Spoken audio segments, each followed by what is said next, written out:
నమస్తేనా. నమస్తే. మీ పేరు? జి శోభన్ బాబు. ఏం చేస్తుంటారన్న మీరు? మెక్లీన్ ఇండియా ప్రైవేట్ ఇండియా లిమిటెడ్లో జిహెచ్ఎంసీ అవుట్సోర్సింగ్లో సూపర్వైజర్ చేస్తున్నాడు. ఓకే, అంటే ఇవన్నీ మీరే కంట్రోల్ చేసుకుంటారు, ఇవన్నీ మీరే క్లీన్ చేపిస్తుంటారా ఇవన్నీ? ఈ రోడ్డు ఎన్టీఆర్ మార్గ్ అంటారు దీన్ని. అంబేద్కర్ స్టాచ్యూ, ఇందిరాగాంధీ స్టాచ్యూ దగ్గర నుంచి మొత్తం సెక్రటరియేట్, మళ్ళీ zonal commissioner office, Khairatabad zonal commissioner office నుండి బిఎస్ఎన్ఎల్ రోడ్డు, మళ్ళీ రవీంద్ర భారతి రోడ్ నుంచి మొత్తం ఇదంతా మేమే చూస్తాము రెగ్యులర్గా. మాది నైట్ డ్యూటీ వచ్చేసి 8:30 నుండి స్టార్ట్ అవుతుంది. 8:30 నుంచి స్టార్ట్ అయితే మేము 11:30 వరకు మా వాళ్ళు చేస్తారు. క్రౌడ్ కంటిన్యూగా డైలీ క్రౌడ్ ఉంటుంది ఇక్కడ. ఆ క్రౌడ్ తగ్గదు. ఆ లెవెల్ ఇప్పుడు ఇంత వర్షం పడుతున్నా కూడా జనాలు తడుచుకుంటైనా సరే పానీపూరి బండి కోసం అటు చాలా మంది వస్తున్నారు. సో మీ అందాజ ప్రకారం ఎంతమంది క్రౌడ్ ఇక్కడ పాస్ అవుతుంటారు ఒక రోజులో? అది చెప్పలేమండి. అన్లిమిటెడ్ వస్తూనే ఉంటారు, వెళ్తూనే ఉంటారు. కార్లలో మిడ్ నైట్ అయితే డ్రింక్ చేసి మరీ హెవీ ర్యాష్ డ్రైవింగ్ చేసుకుంటూ వస్తారు. మాకు చాలా ఇబ్బంది అవుతుంటుంది. లేడీస్ స్వీపింగ్ చేస్తుంటారు. ఆల్రెడీ ఇక్కడ 2-3 సార్లు కారు వాళ్ళు యాక్సిడెంట్ కూడా అయింది. ముందు బడా గణేష్ నిమజ్జనం చేసే దగ్గర 2 times 3 times ఎర్లీగా నిన్ననే ఒక ఆటో ఒక కారు 2 యాక్సిడెంట్ అవ్వడం జరిగింది అదే ప్లేస్లో.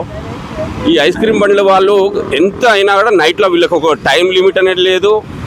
ఇష్టానుసారంగా బండ్లు పెట్టడం వల్ల పబ్లిక్ ఇక్కడ ఎదరింగ్ అయిపోయి మొత్తం నైట్ మొత్తం ఐస్ క్రీమ్ తినుకుంటూ మమ్మల్ని మొత్తం రోడ్డు మీద విచ్చలవిడిగా అవి పడేసి, డస్ట్బిన్స్ కూడా కనీసం డస్ట్బిన్స్ యూజ్ చేయాలనే కొంచెం నాలెడ్జ్ కూడా ఉండదు వాళ్ళకి. అంటే మీరు ఎటువంటి యాక్షన్ తీసుకోలేరా? అంటే మీరు జనరల్గా వాళ్ళకు పోలీస్ వాళ్ళు వచ్చైనా సరే ఎటువంటి యాక్షన్స్ ఏం తీసుకోలేదు, ఎందుకంటే మీకు కూడా ఇబ్బందే కదా, అన్నం కింద పడుస్తుంటే మీకు కూడా చాలా ఇబ్బంది అవుతుంటుంది. దాని పరంగా మీరు ఎటువంటి యాక్షన్స్ తీసుకున్నారు ఇప్పటివరకు? అది ఎలా ఎవరు కూడా దాన్ని కేర్ చేసుకోవడం? సుపీరియర్స్కి మేము ఇన్ఫార్మ్ చేయడం జరిగింది. చాలాసార్లు చెప్పాం, సార్ మన తరపు నుండి జిహెచ్ఎంసీ తరపు నుండి మనం కమిషనర్ ద్వారానో మళ్ళీ మన హైలీ ఆఫీసర్స్ తరపు నుండి ఒక కంప్లైంట్ ఇస్తే వీళ్ళని ఒక టైమింగ్ అనేది పెట్టేసి ఈ రోడ్డు ఇన్ని గంటల వరకు క్లోజింగ్ ఉండాలి, ఇన్ని గంటల తర్వాత క్రౌడ్ అనేది ఉండకూడదు అని చెప్పి అది చెప్పడం జరిగింది మా ఆఫీసర్స్కి, మా పైన ఆఫీసర్స్కి. వాళ్ళు ఇంతవరకు ఆ మాట చెప్పడం జరిగింది. మాత్రం పెడదేవన పెట్టారు, వాళ్ళు పట్టుకోవట్లేదు. నేను నా సొంతంగా 100 నెంబర్కి డయల్ చేసి చాలాసార్లు కంప్లైంట్ కూడా చేయడం జరిగింది. ఆ పెట్రోలింగ్ వాళ్ళు వస్తారు, వాళ్ళు ఈ రూట్లో వస్తే ఐస్ క్రీమ్ వాళ్ళు ఆ రూట్ వెళ్ళిపోతారు.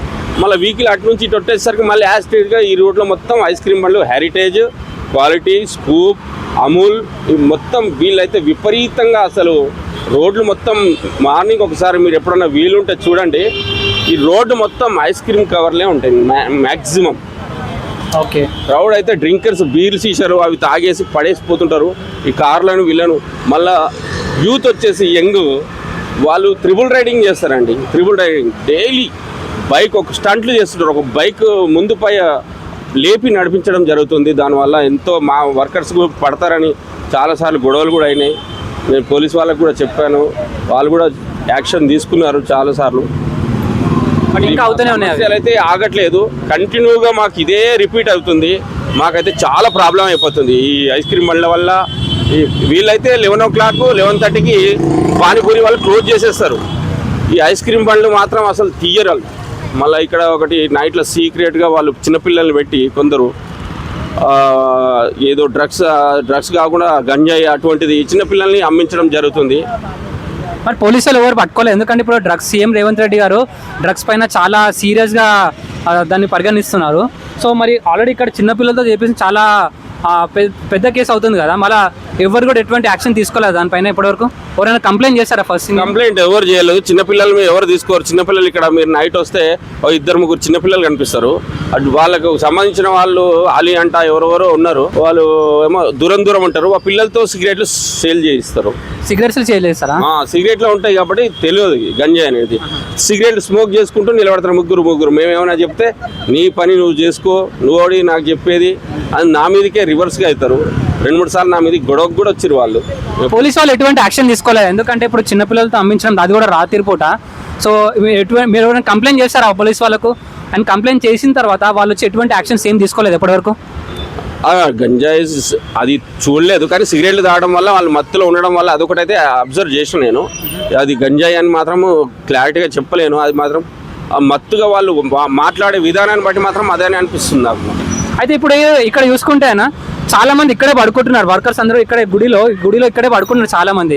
అంటే ఏంది అంటే వాళ్ళు ఇంట్లో పడుకోరా, లేవు ఇక్కడ ఎందుకు పడుకుంటారు, అసలు వాళ్ళ ప్రాబ్లమ్స్ ఏంది అంటే ఇక్కడ పడుకొని ఎప్పుడు లేస్తారు, ఎప్పుడు పనికి వెళ్తారు వాళ్ళు ఇప్పుడు కొద్దిసేపు అయిన తర్వాత వర్క్ స్టార్ట్ చేస్తారు, మళ్ళీ ఒక హాఫ్ అన్ అవర్ రిలాక్స్ భోజనం చేస్తారు. భోజనం అయిన తర్వాత మళ్ళీ వర్క్ ఈ రోడ్ మొత్తం స్వీపింగ్ చేస్తారు, మ్యాక్సిమం అయినంత వరకు చేస్తారు. చేసిన తర్వాత మళ్ళీ రెస్ట్ తీసుకుంటారు 2 hours, 11:30, 12 నుంచి 2 hours రెస్ట్ తీసుకొని మళ్ళీ 1:30కి స్టార్ట్ చేస్తారు. మళ్ళీ మార్నింగ్ 6:30 వరకు కంటిన్యూగా స్వీపింగ్ ఉంటుంది.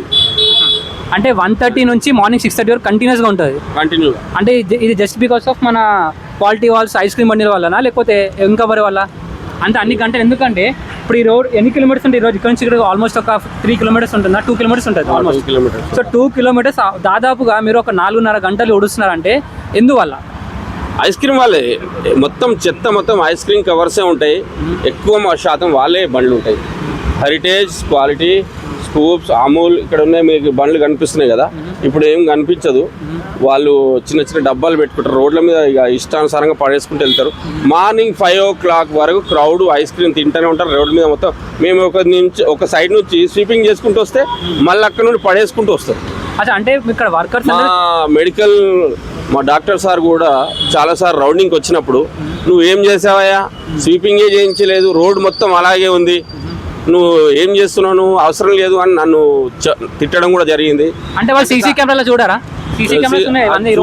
వాళ్ళకి రోడ్డు మీద చెత్త కనిపిస్తుంది. సార్ నేను చెప్పాను, సార్ మేము అటు నుంచి స్వీపింగ్ అయిపోయిన తర్వాత మళ్ళీ ఇటు నుంచి మళ్ళీ అటు పెట్టుకొని మొత్తం ఐస్ క్రీమ్ కవర్లు మొత్తం పడేస్తారు సార్ అని చెప్తే, ఆయన పడేసింది సరే నువ్వు మళ్ళీ ఉడవాలి అంటే ఇప్పుడు 2 kilometers అక్కడ అంత దూరం వెళ్ళిన తర్వాత మళ్ళీ రిటర్న్ వచ్చి ఉడవాలంటే అది ఎంతవరకు కరెక్ట్? మళ్ళీ ఆ వర్కర్లు వాళ్ళకి కూడా చెప్పడానికి నాకు కూడా కొంచెం అది ఉండాలి. అంటే మరి కంప్లైంట్ ఎవరు తీసుకున్నట్లేదా?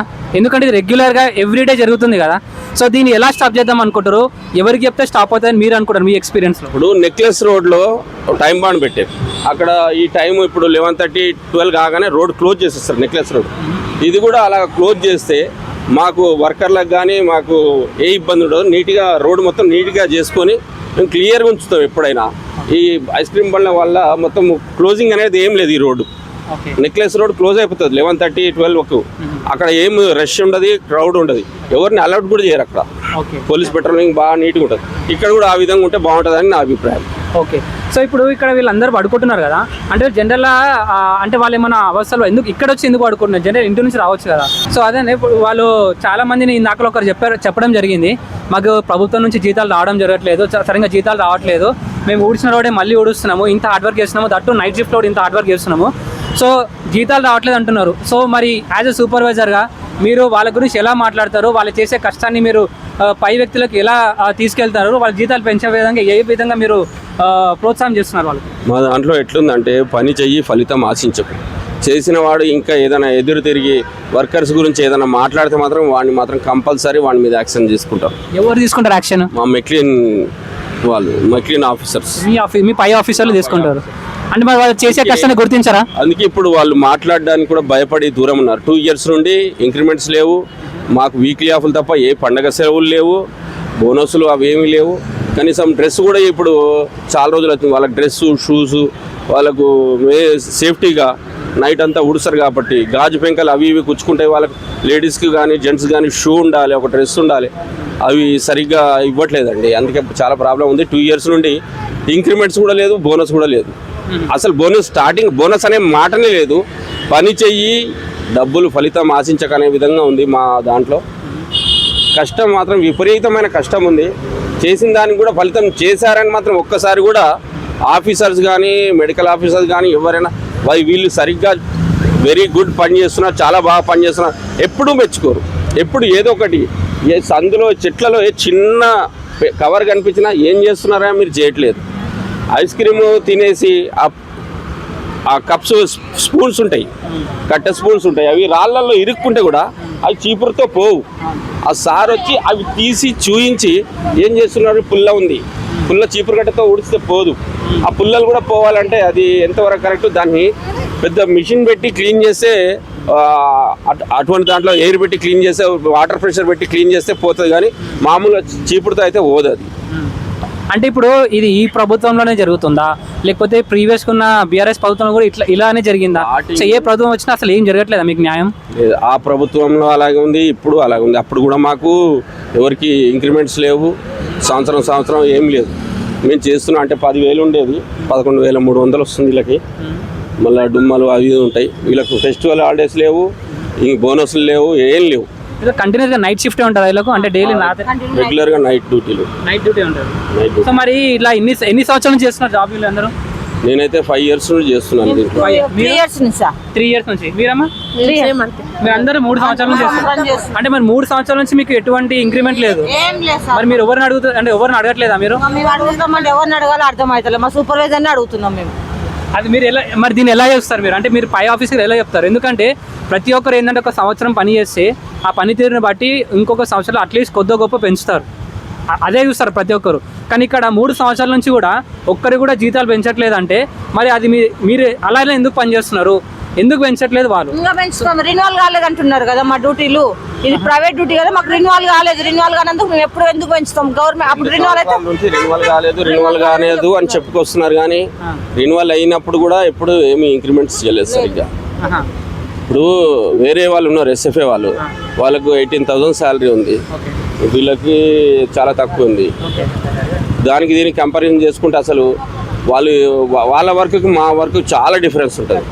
వాళ్ళు చేసి ఒక గంట సేపు చేసి వెళ్ళిపోయినా వాళ్ళని ఎవరు అడిగే నాదు, ఎందుకంటే వాళ్ళు పర్మనెంట్, వాళ్ళకు జిహెచ్ఎంసీ కార్డ్స్ ఉంటాయి కాబట్టి వాళ్ళని ఎవరు ఏమన్నారు. మేము ఎంత వర్క్ చేసినా చేయలేదని ఒక మీద నుంచి ఒక నిందేస్తారు. ఫోటోలు పెట్టైనా మా వేరే సూపర్వైజర్లు వచ్చి ఫోటో పెట్టి మాకు ఫోటోలు పెడతారు. ఏం చేయలేదు మీరు, వర్కర్లను తీసేసేయాలి అది ఇది అని చెప్పేస్తారు. చేస్తలేరు, ఏం చేస్తున్నారు అని అంటారు. బాగానే ఉంది, 18,000 20,000 ఉంది. మీకే లేవు? మాకే లేవు. పర్మనెంట్ వాళ్ళకి, పర్మనెంట్ వాళ్ళకు బాగుంది. పర్మనెంట్ సూపర్వైజర్లు ఉన్నారు కదా, మళ్ళా సబ్బులు ఇస్తారు, అన్ని బ్యాగులు ఇస్తారు, బట్టలు ఇస్తారు, మంచిగానే ఉంది వాళ్ళకు. గవర్నమెంట్. కొబ్బరి నూనె డబ్బా కొబ్బరి నూనె ఇస్తారు. ఇప్పుడు వర్షాకాలం వచ్చింది, మాకు కనీసం రెయిన్ కోట్స్ లేదు. ఎప్పుడో 3 సంవత్సరాల క్రితం ఇచ్చారు, అవి చినిగిపోయినా సరే అవి ఇస్తేనే మీకు మళ్ళీ రెయిన్ కోట్స్ ఇస్తాం, లేకపోతే ఇవ్వము. అట్లాంటి ధోరణి ఉంది మా ఆఫీసర్ది. దానికి ఏం చెప్పలేము, మేము కూడా చేయాలి కాబట్టి ఖచ్చితంగా మాకు ఎటువంటి ఉద్యోగ అవకాశాలు కూడా లేదు. ఇదే మా వృత్తి కాబట్టి ఖచ్చితంగా చేయాల్సి వస్తుంది. ఓకే, మరి ఇప్పుడు అట్లీస్ట్ మీకు ఈ ప్రెజెంట్ ఉన్న కాంగ్రెస్ ప్రభుత్వం నుంచి అట్లీస్ట్ పథకాలు మీకు అందుతున్నాయా? సరే, జాబ్ సోర్స్ ఇలా ఉంది, మీ పై ఆఫీసర్లకు చూపిస్తే వాళ్ళు ఎటువంటి యాక్షన్ మీద తీసుకోవట్లేదు. సో 3 సంవత్సరాలు మీరు అదే జీతం మీద అదే వర్క్ చేస్తున్నారు, రాత్రిపూట పని చేస్తున్నా కూడా ఏ చిన్నది కనిపించినా దాన్ని చూసి ఎందుకు ఇట్లా ఉందని చెప్పేసి అడుగుతున్నారు తప్ప అది ఎందుకు క్లీన్ చేసినా కూడా దానికైతే ఎవరు హెల్ప్ తీసుకోవట్లేదు. బట్టి ఇప్పుడు ఐస్ క్రీమ్ వాళ్ళు ఉన్నారు కదా, ఇప్పుడు మళ్ళీ ఇంకా తినేస్తూనే ఉంటారు. వేసినాక వాళ్ళు మళ్ళీ పొద్దుగాల వచ్చేయమంటారు, ఇవన్నీ అట్నే ఉన్నాయి కదా అని చెప్తారు. అది మెయిన్, అది ఉప్పుట ఆడదాకా వెళ్తాం. అదే ఇప్పుడు ఇక్కడ సీసీ కెమెరాలు కూడా ఉన్నాయి కదా, మరి దాంట్లో చూస్తారా మీరు జీతాలు ఎందుకు ఇస్తున్నాం మేము? నైట్ అంతా మీరు ఏం పని చేస్తారంటే సరే, ఇప్పుడు మీ పనితీరు వాళ్ళ పనితీరును అంత ఇగ్నోర్ చేస్తున్నారు. ఓకే, సెకండ్ థింగ్ ఏంటంటే మరి ప్రభుత్వం నుంచి అట్లీస్ట్ మీకు పథకాలన్నా సరిగా అందుతున్నాయి? అందుతలేవు, ఒక్కటి కూడా అందుతా? డబుల్ బెడ్రూమ్ అప్లై చేశారా?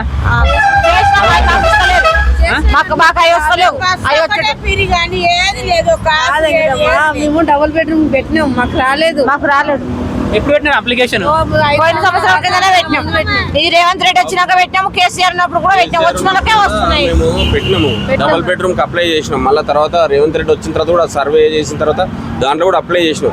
కాకపోతే రూమ్ చేంజ్ అయినప్పుడు, మా రూమ్ చేంజ్ అయినప్పుడు ఆ పేపర్స్ ఎక్కడో మిస్ అయిపోయినాయి. లాస్ట్ గా నాకు కాల్ చేసి ఆ పాత పేపర్స్ ఉంటే మీకు అది వస్తుంది అని చెప్పారు. ఆ పేపర్స్ దొరకలేదు కాబట్టి మేము కూడా పేపర్. మీకు రేషన్ కార్డులు ఉన్నాయమ్మా? ఉన్నాయి, నాకు వచ్చింది. ఇప్పుడు మళ్ళీ మరి చెప్పింది కదా, డబుల్ బెడ్రూమ్లు కూడా ఇప్పుడు కాంగ్రెస్ ప్రభుత్వం ఫస్ట్ ఏంటంటే వాళ్ళు ఏమన్నారు, పేద ప్రజలకే మా ప్రాధాన్యత అని చెప్పేసి అన్నారు. సో మరి వాళ్ళు ఇచ్చే పథకాలకు మీరు వెళ్ళి అడుగుతున్నారా ఫస్ట్? ఇప్పుడు ఎందుకంటే ప్రభుత్వం ఇస్తా ఉంటుంది, మనం వెళ్ళి అడిగే హక్కు మనకు ఉంటుంది. మీరు అడుగుతున్నారా? అలా అడిగారా? ఏమన్నారు తెలుసా? లేదు మీ పేరు వెళ్ళలేదమ్మా, మీ పేరు వెళ్ళినప్పుడు చెప్పిస్తాం మేము.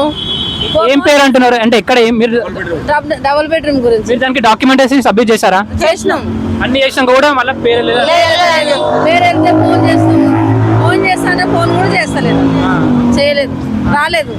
అందరికి వస్తుంది, మాకెందుకు రాలంటే రాలేదు. మీకు వచ్చినప్పుడు మేమే ఫోన్ చేస్తామంటారు, ఏం లేదు. ఓకే, సో ప్రస్తుతానికి ప్రభుత్వ పథకాలు మీకు అందట్లేదు, అట్ ద సేమ్ టైమ్ ఇంత కష్టపడుతున్నా కూడా ఇంక్రిమెంట్లు జరగట్లేదు, రాత్రి పగలు main night duty night shift చేస్తూ అంటే పండుగ పబ్బాలకు కూడా మీరు ఇంత కష్టపడుతున్నా కూడా మీకు ఏం రావట్లేదు అంటారు.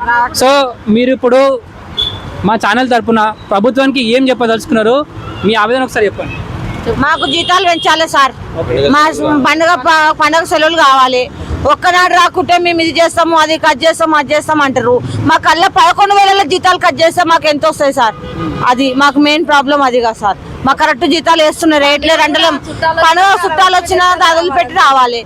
అది మాకు జీతాలు కరెక్ట్నే పడతలేము కానీ కొంచెం పెంచాలని అంటున్నాం. మేము ఇంత కష్టం చేస్తున్నాం, పొద్దుగాలు వచ్చిన వాళ్ళు ఖాళీ కూర్చుంటారు వెళ్ళిపోతారు అన్నట్టు కాదు. మేము తెల్లవారులు చేస్తున్నాం కాబట్టి గంట రెస్ట్ ఉంటుంది అంతే. మాకు తెల్లవారులు చేస్తాం కాబట్టి మాకు మాత్రం జీతాలు పెంచాలి అంతే, మాకు ఇంకేం లేదు సార్. మరి మీరు ఇక్కడ ఎందుకు పడుకున్నాం, గుడిలో ఎందుకు పడుకుంటున్నారు మీరు? మరి మాకు లేదు సార్, ఆఫీసులు ఎక్కడ లేవు. వాన వస్తుందని అక్కడ వస్తుందని అక్కడ వీళ్ళకు చీపురు గట్టలు పెట్టుకోవడానికి కానీ వీళ్ళ వస్తువులు ఏదైనా పెట్టుకోవడానికి ఇక్కడ మాకు ఎటువంటి ఆఫీస్ కానీ ఒక క్యాబిన్ కానీ ఏదీ లేదు. రోడ్ల పైన పెడితే అది ఎవరో తీసుకెళ్ళిపోతారు. మళ్ళీ డైలీ వీళ్ళకు ప్రాబ్లం. వీళ్ళు డబ్బులు పెట్టి కొనుక్కొని చీపురు గట్టలు కట్టుకొని తీసుకొచ్చి ఊడ్చే పరిస్థితి వస్తుంది. అంటే అది చీపురు కట్టలు బయట పోయినా మళ్ళీ మీదే బాధ్యత, ప్రభుత్వం ఏముండదు. అయితే చాలా 5-6 సార్లు బ్యాగులు అయినాయి, మావి పైసలు అయినాయి. జిహెచ్ఎంసీకి సంబంధించిన ఒక క్యాబిన్ లాంటిది ఉంటే బాగుంటది. ఏరియా ఏం పిచ్చోళ్ళు తిరుగుతారు, కాయిదాలు చెత్తకుండా కాయిదాలు కూడా ఉండదు. వాళ్ళు ఎత్తుకుపోయినాక మేమేం చేస్తాం, మేము కూడా ఉన్నాం. సెక్రటరియట్ లో పెడుతున్నాము, మొన్నటి వరకు పెడుతుంటే వాళ్ళు సెక్రటరియట్ లో పెట్టొద్దండి, మీరు అవుట్ సోర్సింగ్ వల్ల అసలు లోపలికి కూడా రావద్దు అని చెప్పేసి వాళ్ళు కూడా మమ్మల్ని రానివ్వట్లేదు. గవర్నమెంట్ వాళ్ళు కూడా పెట్టిస్తలేరు, ఎందుకు పెట్టిస్తామండి మేము అంటున్నారు. మీరు ఇప్పుడు జనరల్ గా ఓట్లు వేయడానికి వస్తారు కదా ఎలక్షన్ టైంలో, అప్పుడు ఫస్ట్ థింగ్ మీరు అడగలేదా? ఇప్పుడు అందరు అవుట్ సోర్సింగ్ ఇప్పుడు అంటున్నారు కదా, మరి ఆ టైంలో అమ్మ మీకు జాబ్ పర్మనెంట్ చేస్తాము, మీ ఎమ్మెల్యే అట్లా ఏం హామీ ఇవ్వలేదా? సార్ అట్లా ఎలక్షన్లు అయినప్పుడు ముందర వస్తారు, మేము ఇస్తామండి, ఇప్పుడే చేస్తామండి, అప్పుడే చేస్తామని, మేము గెలవగానే చేస్తామంటారు. తర్వాత గెలిచినమాట పక్క జరుగుడు ఇంకోవరంతా రాలే. తెలంగాణ ఉద్యమంలో కేసీఆర్ కాంట్రాక్ట్ పద్ధతి లేకుండా చేస్తా అని చెప్పడం జరిగింది. దానివల్ల పాతదాన్ని కాంట్రాక్ట్ క్యాన్సిల్ చేస్తాడేమో అని దానివల్ల మేము అందరు కలిసి దీంట్లో జాయిన్ అవ్వడం జరిగింది. మెల్లిమెల్ల ఇంతకుముందు కూడా కాంట్రాక్ట్ వాళ్ళే ఉండేది, వాళ్ళందరికీ జిహెచ్ఎంసీ ఐడి కార్డులు ఇచ్చి వాళ్ళకి డైరెక్ట్గా తీసేసుకున్నారు. మాకు కూడా అటువంటి తీసుకుంటారేమో, ఆపర్చునిటీ వస్తుందేమో అని ఎదురు చూసినాం. కేసీఆర్ హయాంలో జరగలేదు. ఇప్పుడు రేవంత్ రెడ్డి గారు ముఖ్యమంత్రి గారు వాళ్ళు కూడా ఏమైనా మా మీద దయ చూసి జిహెచ్ఎంసీ వాళ్ళు కష్టపడుతున్నారు కాబట్టి వీళ్ళను ప్రభుత్వంలోకి తీసుకోవాలని ఆలోచన చేసి మంచి జీతాలు వీళ్ళకు మంచి ఫెసిలిటీస్ కల్పించి మమ్మల్ని తీసుకుంటే బాగుంటుందని మా యొక్క అభిప్రాయం. ఓకే, సో విన్నారు కదండి. సో వీళ్ళకు పెద్ద ఆశలు కూడా ఏం లేవు, వీళ్ళు కోరుకుందల్లా ఒక్కటే. ఫస్ట్ థింగ్ ఏంటంటే వాళ్ళ జీతాలు పెంచాలి, కాంట్రాక్ట్ నుంచి పర్మనెంట్ రోల్ ఒకటి వేయాలి, అండ్ ఒక చిన్న ఆఫీస్ సెటప్. ఎందుకంటే మీరు ఇక్కడ చూసుకున్నట్టయితే ఈ రోడ్ అంతా కూడా చాలా చోట్ల అక్కడ చూడండి, అక్కడ అంతా కూడా మీకు మొత్తం అన్ని ఐస్ క్రీమ్ బండ్లు కనిపిస్తున్నాయి. ఆ ప్రతి ఒక్క ఐస్ క్రీమ్ ఇక్కడ నుంచి ఈ రోడ్ అంతా కూడా అదే ఉంటుంది. వాళ్ళు ఈ కార్నర్ నుంచి తీసుకెళ్ళి సెక్రటరీ మొత్తం అక్కడ వరకు ఊడుస్తూ ఉంటారు డైలీ. సో అంత ఊడుస్తూ అంత చేస్తున్నా కూడా మళ్ళీ ప్రతి చిన్నది ఏమన్నా కనిపిస్తే మీరు ఊడలేదు అది అని చెప్పి సీసీ కెమెరాలు చాలా ప్రతి చోట సీసీ కెమెరాలు కూడా ఉన్నాయి. సో ఆ సీసీ కెమెరా చూసి కూడా వాళ్ళు ఇగ్నోర్ చేయడం అయితే జరుగుతుంది. సో వీళ్ళ ఆవేదన మనం ప్రతి ఒక్కరూ విని కనీసం వీళ్ళకి ఒక ఆఫీస్ సెటప్. ఎందుకంటే ఆ ఊడ్చే చీపుర్లు అవి కూడా బయట పెడితే పోవడం జరుగుతుంది. ఆ పోయిన తర్వాత కూడా మళ్ళీ వాళ్ళ సొంత డబ్బులతోనే వాళ్ళు కొనుక్కొని మళ్ళీ తీసుకురావడం జరుగుతుంది. దాన్ని ప్రభుత్వం ఎటువంటి కేర్ కూడా తీసుకోవట్లేదంట దాని పరంగా కూడా. సో ఈ 3 థింగ్స్ అట్లీస్ట్ ప్రభుత్వం చేయవలసిందిగా కోరుతూ థ్యాంక్ యూ సో మచ్ అమ్మ మీ ఆవేదన షేర్ చేసుకున్నందుకు. Thank you.